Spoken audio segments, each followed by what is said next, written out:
बीड़ियों का धंधा करने वालों सुनो, आए तंबाकुओं के धंधे करने वाले सुनो, आए सूद और ब्याज के खाने वालों सुनो, आए लंबे चौड़े बैंक बैलेंस बनाने वालों सुनो, आए बैंकों की नौकरियां करने वालों सुनो। इमाम अहमद इब्न हंबल रहमतुल्लाह अलैह के पास एक बूढ़ी औरत आती है और कहती है, इमाम मोहतरम, कहा जी एक मसला पूछने आई हूं, मेरी मां बहनें सुने। उस जमाने की औरतें, और वो भी बूढ़ी औरतों में कितना तकवा हुआ करता था।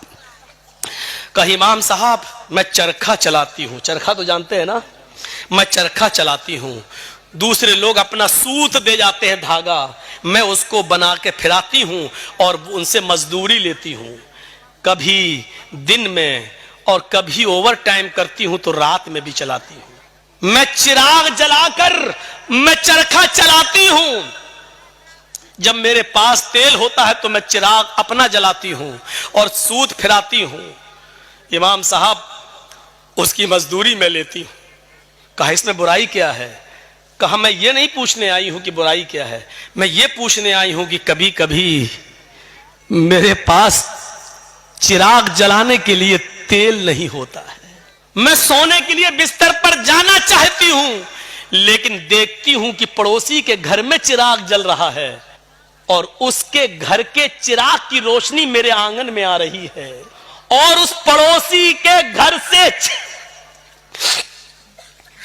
जो चिराग जल रहा है, मैं मांगने नहीं गई उसकी रोशनी, लेकिन उसकी रोशनी ऑटोमेटिक मेरे घर में आ रही है। अगर मैं उसके चिराग की आने वाली रोशनी में अगर सूत फिरा लूं और चरखा चला लूं और ये चलाकर मैं अपने मालिक से उसकी मजदूरी ले लूं, तो ये कमाई मेरे लिए हराम तो नहीं होगी? उसकी रोशनी मेरे घर आ रही है, अगर मैं उसकी रोशनी में सूत फिरा लूं और इसकी मजदूरी में ले लूं तो ये मेरे लिए हराम तो नहीं होगी? ये खाकर कहीं मैं अजाब कब्र की मुस्तहिक तो नहीं बनूंगी, कहीं मैं जहन्नम में तो नहीं जाऊंगी? अहमद इब्न हंबल रहमतुल्लाह अलैह फरमाते हैं, तेरे सवाल ने अहमद इब्न हंबल के इल्म को आज शर्मिंदा कर दिया। काबे के रब की कसम, तेरे इस मसले का जवाब अहमद इब्न हंबल के पास नहीं है। फिर आपसे बड़ा आलिम इस बस्ती में कोई है ही नहीं, फिर मैं ये किससे मसला पूछूं? उन्होंने कहा, सुन मेरी मां, तो जहां तक मेरा इल्म है मैं उस इल्म की रोशनी में कयास लगाकर अंदाजे से ये कह सकता हूं कि इसमें कोई हर्ष तो नहीं लग रहा है, लेकिन अगर तुम्हारा दिल आमादा नहीं है तो मेरी मां इससे भी बच जाओ तो बेहतर है।